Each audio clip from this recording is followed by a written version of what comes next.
পলাশী যুদ্ধের পর থেকে এই জমিনে ইসলাম এবং মুসলিম পরিচয়কে আক্রমণ করা হচ্ছে, ইসলাম এবং মুসলিম পরিচয়কে দমন করে রাখা হচ্ছে।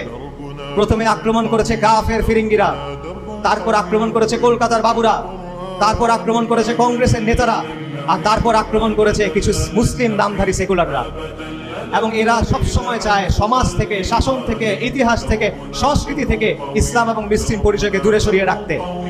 এরা আমাদেরকে দ্বিতীয় শ্রেণীর নাগরিক বানায় রাখে, এরা আমাদের হক আমাদেরকে দেয় না, এরা আমাদের জমিনে আমাদেরকে দাঁড়াতে দেয় না, এরা আমাদের জমিনে দাঁড়ায় আমাদের কথা বলতে দেয় না। প্রতিটা ক্ষেত্রে তারা আমাদের সাথে বৈষম্য করে, দাড়ির জন্য বৈষম্য করে, টুপির জন্য বৈষম্য করে, হিজাবের জন্য বৈষম্য করে, নিকাবের জন্য বৈষম্য করে, চাকরিতে বৈষম্য, পরীক্ষার হলে বৈষম্য, প্রশাসনে বৈষম্য, বিচারের ক্ষেত্রে বৈষম্য, জামিনের ক্ষেত্রে বৈষম্য, প্রতিটা পদে পদে তারা আমাদের সাথে বৈষম্য করে। আমরা এই জমিনের সন্তান, আমরা এখানে বেঁচে আসি নাই, আমরা এই জমিনের সন্তান। এই জমিনের ইতিহাসে বারবার সবার আগে এই জমিনের জন্য, এই কওমের জন্য আমরাই দাঁড়িয়েছি এবং আমরাই দাঁড়াবো ইনশাআল্লাহ।